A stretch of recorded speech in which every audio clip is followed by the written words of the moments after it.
क्या भारत में Facebook, Twitter और इंस्टा बंद होने वाला है? हम इस वीडियो में इसी पे बात करेंगे कि आखिर कल, क्योंकि लगातार ये कहा जा रहा है कि 26 मई से इन तीनों प्लेटफॉर्म को बंद कर दिया जाएगा, इसकी सच्चाई क्या है, इसको लेकर हम बात करेंगे। लेकिन उससे पहले आप सभी से निवेदन है कि हमारे YouTube चैनल को जरूर सब्सक्राइब कर लीजिएगा। अगर आपको अच्छी लगे, अगर आपको इस वीडियो में कुछ सही लगे तो इस वीडियो को जरूर लाइक कीजिएगा और इस वीडियो को शेयर जरूर कीजिएगा।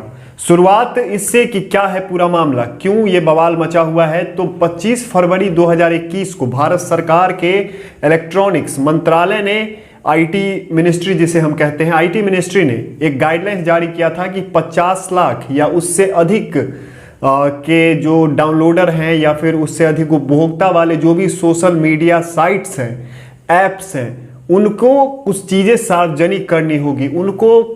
उनके लिए गाइडलाइन जारी किया गया था कि उनको क्या क्या करना होगा। तो आदेश के तहत सोशल मीडिया प्लेटफॉर्म को भारत में ऐसे कॉम्प्लायंस अधिकारी या नोडल अधिकारी नियुक्त करने होंगे, क्योंकि सोशल मीडिया जो है ना, जैसे फेसबुक हो गया और ट्विटर हो गया, इन दोनों की अगर हम बात को लेकर चले तो जब ये शुरुआत में आया था तो यह एक अपने विचार को आदान प्रदान करने वाला मात्र ही था। शुरुआत में इस पर कुछ ऐसा पॉलिटिकल होता नहीं था। लेकिन अब क्या हो रहा है कि बड़े स्तर पे फेक न्यूज़ फैलाया जा रहा है। अब फेसबुक क्या करता है, एक फेक न्यूज़ है उसे वो ब्लॉक कर देता है और दूसरा वही फेक न्यूज़ फैला रहा है तो उसे वो ब्लॉक नहीं करता है। तो इस पे सरकार ने कहा कि ये पक्षपात क्यों हो रहा है। और अगर आप किसी भी खबर को फेक न्यूज़ कह रहे हैं तो अगर आपके पास वो टीम होगी कि आप उस फेक न्यूज़ को कैसे आप पकड़ते हैं, एक पूरा टीम काम कर रहा होगा, तो उस टीम के बारे में हमें बताइए। तो इसीलिए कहा है इन्होंने कि एक नोडल अधिकारी जो कि भारत में काम करने वाला हो उसे आप नियुक्त कीजिए, अपना एक अस्थायी ऑफिस भारत में रखिए। और अगर किसी यूज़र को किसी फेक न्यूज़ से परेशानी होती है, अगर किसी पोस्ट को किसी यूज़र को गलत लगता है तो वो यूज़र कहाँ कंप्लेन करेगा, उसे अगर कोई असुविधा आती है ट्विटर चलाने में, फेसबुक चलाने में, तो वो उपभोक्ता कंप्लेन कहाँ करेगा। इसको लेकर एक अस्थाई नंबर जारी कीजिए और अस्थाई एक जगह जारी कीजिए जहाँ पे वो उपभोक्ता जाकर आसानी से वो कंप्लेन रजिस्टर करा सके और उस पर फिर वो कार्रवाई हो। और भी कई चीज़ें हैं, जैसे इसमें यही लिखा हुआ है कि केवल आपत्तिजनक सामग्री हटाते समय उपभोक्ता को पहले से जानकारी देनी होगी उसमें क्या आपत्तिजनक था। अभी तक केवल देसी सोशल मीडिया प्लेटफॉर्म जो है आपने सुना होगा ट्विटर जैसा ही है, उन्होंने ही सिर्फ ये जो गाइडलाइन सरकार की तरफ से जारी किया गया था उसको उन्होंने पूरा किया है। और जो भी है, फेसबुक हो गया, ट्विटर हो गया और इंस्टा हो गया, इन्होंने जो गाइडलाइंस हैं उनका पालन अभी तक नहीं किया गया है, इसीलिए ये सब हो रहा है। लेकिन और भी एक दो पॉइंट्स है जो मैं आपको बता दूं कि 3 महीने का समय दिया गया था। फरवरी में एपीसी होता है 25 फरवरी को, मई महीना चल रहा है, तो 3 महीने का जो समय सीमा था वो अब कंप्लीट हो चुका है।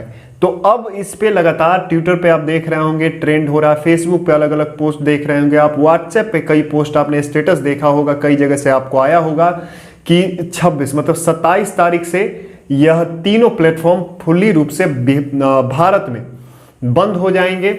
इसको लेकर विरोध भी हो रहे हैं, आई सपोर्ट ट्विटर भी चल रहा है और बैन ट्विटर भी चल रहा है। इसको लेकर भी क्या राजनीति, क्योंकि अगर ऐसे ट्रेंड्स कहीं चल रहे हैं तो कहीं ना कहीं कोई राजनीतिक मायने होते हैं उस पर भी हम बात करेंगे। लेकिन उससे पहले एक सवाल उठ रहा था कि क्या सरकार के खिलाफ ट्विटर लगातार काम कर रही थी, इसी को लेकर ही यह कार्रवाई की जा रही है? तो नहीं, ये कार्रवाई कई महीनों से चल रही थी।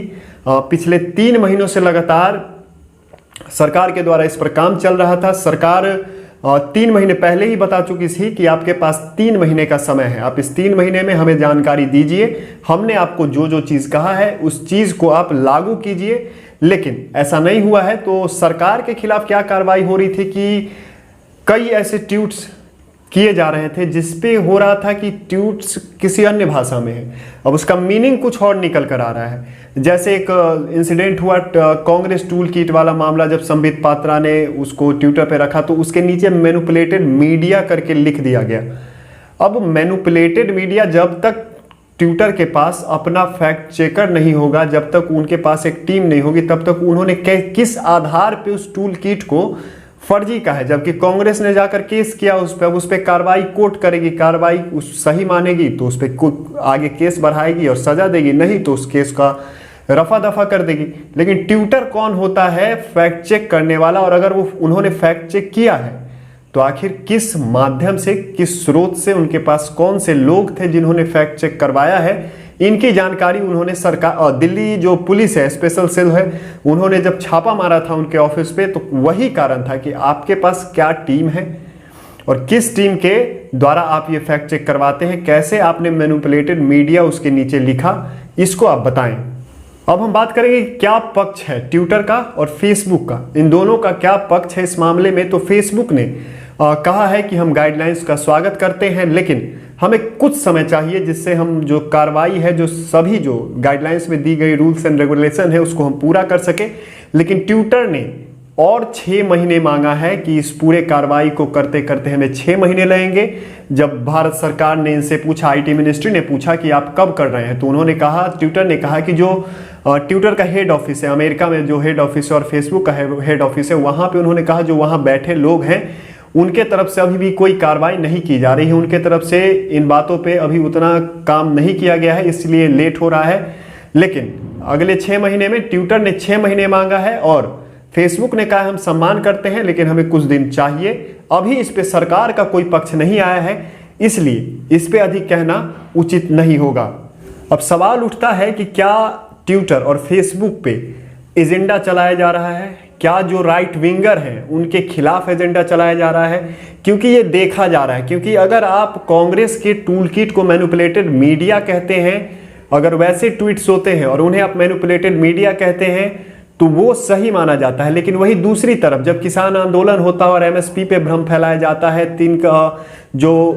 कानून तीनों है उन पे भ्रम फैलाया जाता है, तो उन्हें आप मैनिपुलेटेड मीडिया के लिस्ट में नहीं डालते हैं। तो कहीं ना कहीं इस पे संदेह होता है और इसी को लेकर सरकार से लगातार ट्विटर पे यह आवाज उठाई जा रही थी, ट्विटर के खिलाफ आवाज उठाई जा रही थी कि ट्विटर एक तरफा काम कर रहा है। आपने अमेरिका में देखा होगा कि डोनाल्ड ट्रंप का ट्विटर अकाउंट सस्पेंड कर दिया गया था और उस पे चुनाव पे अधिक प्रभाव पड़ा था, क्योंकि आप माने न माने इस जिस दौर में हम जी रहे हैं उस दौर में सोशल मीडिया का एक बहुत बड़ा हिस्सेदारी इस दुनिया में फैला हुआ है, एक बहुत बड़ा जिम्मेदारी, एक दिशा निर्देश वो तय करता है। डोनाल्ड ट्रंप के हारने के पीछे कहीं ना कहीं एक जो कारण था वो ट्विटर भी था। उन्होंने ट्विटर पे उनका अकाउंट सस्पेंड कर दिया, समझिए अमेरिका के प्रेसिडेंट, और इसीलिए अमेरिका ने भी जो गाइडलाइंस बनाए थे उसका भी ट्विटर ने जवाब नहीं दिया और अब उस पे नकेल कसने जा रही है जो बाइडेन की सरकार। तो ये सिर्फ भारत में नहीं हो रहा है कि नरेंद्र मोदी की सरकार यह कर रही है, और कुछ लोग जो अब निकलकर सामने आ रहे हैं कि लोकतंत्र खतरे में, खासकर कांग्रेस जैसी पार्टी। अब समझ ये नहीं आ रहा है कि कांग्रेस समर्थन क्यों कर रही है इनका, क्योंकि कांग्रेस है राजनीतिक पार्टी, और अगर ट्विटर ने कुछ गलत किया है या सरकार ने कोई गाइडलाइंस निकाली है तो उसका पालन ट्विटर को और फेसबुक को जरूर से जरूर करना चाहिए। अब इसका वकालत कांग्रेस क्यों कर रही है उसका जवाब आप दीजिएगा अंत में कि क्या सही है और क्या गलत है। तो मेरे हिसाब से भारत में जिस तरह से चाइना अपना सोशल मीडिया अकाउंट खुद रखा हुआ है, क्योंकि भारत में जो भी सोशल मीडिया अकाउंट्स हैं अधिकतर जो पॉपुलर है, फेसबुक हो गया, ट्विटर हो गया, व्हाट्सएप हो गया, इंस्टा हो गया, ये जो डाटा है हमारा डाटा किसी और को बेचते हैं। और अगर हम अपने हिसाब का कुछ डालना चाहें और व्यक्ति की आज़ादी वहां पे जाके फेल हो जाती है कि अगर हम कुछ डालते हैं और ट्विटर और फेसबुक को वो अच्छा नहीं लगा इसलिए वो डिलीट कर देती है और बिना किसी कारण बताए। तो कारण इसीलिए सरकार ने कहा है कि अगर आप किसी के फेसबुक के किसी पोस्ट को या ट्विटर के किसी पोस्ट को आपत्तिजनक पाते हैं तो उन्हें पहले कारण बताइए कि क्यों वो पोस्ट आपत्तिजनक है, फिर आप उसे डिलीट कीजिए या फिर उस अकाउंट को आप ब्लॉक कीजिए। ये सही निर्णय है सरकार के द्वारा और मैं खासकर इसका सपोर्ट करता हूं कि जरूर ये कार्रवाई होनी चाहिए। जब इस देश में सभी चीज़ों में सेंसर है तो सोशल मीडिया में क्यों नहीं, क्योंकि एक बहुत बड़ा प्लेटफॉर्म्स यूट्यूब का है, फेसबुक का है। फेसबुक पे तो 50 करोड़ से अधिक लोग हैं, व्हाट्सएप पे भी कुछ ऐसा ही है और ट्विटर पे 1 करोड़ लोग हैं भारत में। लेकिन कहीं ना कहीं इन सभी चीज़ों को ध्यान में रखते हुए सरकार को यह कार्रवाई करनी चाहिए। और कल देखना सबसे दिलचस्प है क्या फेसबुक और इंस्टा और ट्विटर तीनों के सर्वर को डाउन कर दिया जाता है। आपकी क्या राय है, क्या यह भारत में होना चाहिए? अपना जवाब जरूर दीजिएगा हमारे कमेंट बॉक्स में। फिर से एक बार चैनल को जरूर सब्सक्राइब कर लीजिएगा और अगर यह वीडियो अच्छी लगी आपको तो लाइक जरूर कीजिएगा। धन्यवाद।